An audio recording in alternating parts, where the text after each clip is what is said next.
everyone, welcome to my channel where we do painting tutorials. For today's tutorial, I start by taping down my sketchbook vertically with some masking tape from the hardware store, and I divide it into two equal sections. I start by coloring the bottom one with a flat layer of violet purple from my Mondeluz watercolor pencil set. The reason I'm using this set instead of my normal Faber-Castell one is, well, the Faber-Castell doesn't have any purples or pinks, which is what I want for this video.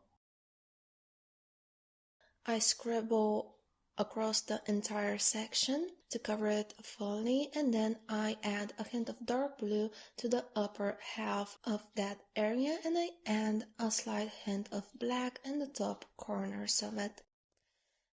Then for the top section, I start with just some pink. I color about halfway through with the pink color.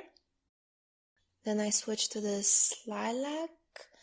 It's like a prune color. It's not really a pink, but it's not really a purple either. It's right in the middle, and I think it's a great mid-tone for this. And then I top it off with the same violet color I used for the bottom one.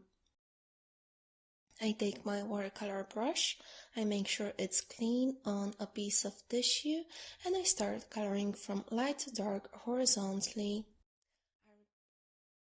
I go left to right, and I repeat a couple of times to make sure everything is activated, it's smooth, it's not patchy, and then I clean my brush on the tissue, and I repeat the same with the bottom painting. I start with the pink one because a pink is lighter than violet, so even if there is some cross-contamination, if I did not clean it properly, it would not ruin the painting, as if I were to bring dark purple into the pink, then you would obviously be able to see that. I go from left to right a couple of times, and then I clean up my brush. I take the same violet and I sketch a mountain on the bottom, and I color it in fully with the violet. I have these very random, almost like an M shape mountain. And I add a bit of black just to the top edge. Then with a clean brush with barely any water on it, I go over from that edge in black I did, and then I swoosh over it just in one horizontal stroke to blend everything else. If I were to start from light to dark with the mountain, then everything on the bottom would be super light, and you would have this straight black line across, and would not be as smooth as starting from the top, from the dark, and then going towards the light. This is the only time I'm going to do this for this painting. And while that dries, I take my black and I sketch some buildings on the pink one. I'm just making random blocks of color, maybe some triangular shapes to give the idea of roofs of houses, living units, etc. I color them rather randomly with the black. I don't aim to make this perfect, to make it one solid patch of color. That's why we have the water brush for this. And plus the pencil is pretty much tiny, so it would be rather hard to color it in thoroughly. I add a utility pole to the right side, just a straight line, and then I add a couple of more lines across it. I thought I'd add some foliage on the left to balance out the composition, so I just add a couple of random branches and then I scribble on top of them. And the same on the bottom, I add a tiny one and then just a couple of scribbles. I draw the lines, the wires for the utility pole. I make them wider towards the right, coming from the top right, and then they go towards the bottom left, getting smaller and smaller.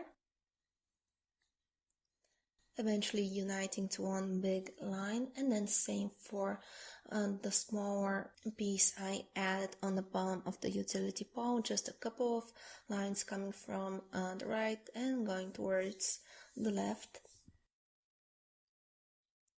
Then I take my brush again with barely any water. I just go over the buildings. I go from the edge like I did with the mountain, and then I activate the bottom. That way it's much easier and I get much more precise results by doing so. Just go for the tiny details first and then blend out any big sections you have left over. For the foliage, I just use a random tapping motion to activate it, give a bit of depth to the scribbles to make them more like 3 branches and 3 leaves. Then again with the black, I go to the bottom. At this point it's already dry, so I just add a bit of ground with the black and then I sketch a couple of pine trees. I'm actually using a reference picture for the bottom one, that's why I have my phone in my hand. I just make a straight line and then zigzag left to right with it to make almost like a cone or a pyramid with the pencil, and then I go over it very gently with my brush, just enough to activate the center of the trees and make it dark and cover the mountain we have on the background.